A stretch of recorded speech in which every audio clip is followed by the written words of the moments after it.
Hello बच्चों, आइए हमारा प्रश्न देखते हैं। हमारा प्रश्न है निम्नलिखित को परिभाषित कीजिए। हमें दिया है जीवद्रव्य कुंचन।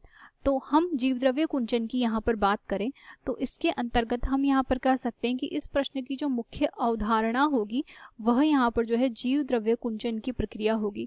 इस प्रक्रिया को समझने के लिए हम यहाँ पर कहेंगे कि यहाँ पर अगर किसी भी प्रकार की कोशिका को हम अति परिसरी विलयन के अंतर्गत रखते हैं, यानी कि यहाँ पर जो विलयन की मात्रा हमने ली है वह अति परासरी प्रकार की ली है। तो अति परासरी विलयन जो होता है इसकी अगर बात करें तो इसके अंतर्गत सामान्य रूप से यहाँ पर जो है विलय की जो मात्रा होती है या विलय की जो सांद्रता यहाँ पर होती है वह बहुत ही ज्यादा होती है।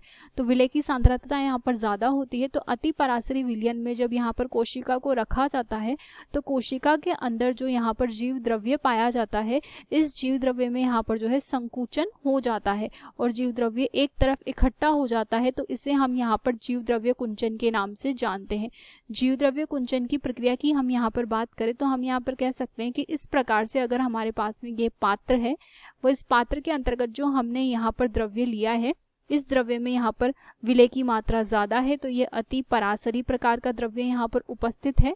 अब इसके अंतर्गत अगर हम यहाँ पर कोशिका को रखते हैं तो इस प्रकार से हमने यहाँ पर कोशिका को रखा है और ये जो कोशिका है इसके अंदर यहाँ पर जो है जीव द्रव्य भरा हुआ है। अब ये जो जीव द्रव्य भरा हुआ है यह अति परासरी विलयन में विलय की मात्रा यहाँ पर ज्यादा होने की वजह से हम यहाँ पर कहेंगे कि बाहर विलय की मात्रा ज्यादा है, जिसकी वजह से अंदर जो विलायक की मात्रा है वो बाहर की ओर आ जाएगी या फिर जल की जो मात्रा है वो बाहर की ओर आ जाएगी। तो कोशिका से जब जल बाहर की ओर निकलेगा तो हम यहाँ पर कह सकते हैं कि ये जो कोशिका होगी, इस कोशिका के अंदर सिर्फ विलय की मात्रा बचेगी और वो जो विलय होगा वो यहाँ पर एक तरफ इकट्ठा हो जाएगा। इस प्रक्रिया को हम यहाँ पर सामान्य रूप से जो है जीवद्रव्य कुंचन के अंतर्गत रखते हैं। तो हम यहाँ पर कह सकते हैं कि जो जीवद्रव्य कुंचन की क्रिया होती है वो कोशिका को अति परासरी विलयन में रखने पर संपन्न होती है।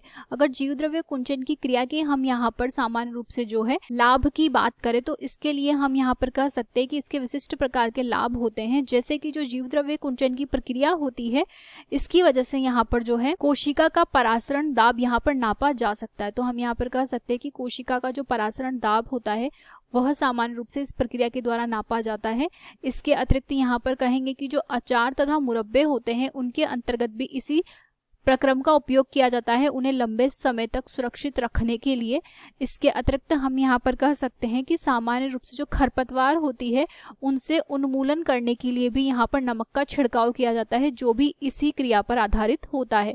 तो इस प्रकार से हम देख सकते हैं कि जो जीवद्रव्य कुंचन की प्रक्रिया होती है ये विशिष्ट प्रकार की क्रिया होती है जो कोशिका के अंतर्गत संपन्न होती है अति परासरी विलयन में रखने पर। आशा करते हैं प्रश्न आपको समझ आया होगा। धन्यवाद।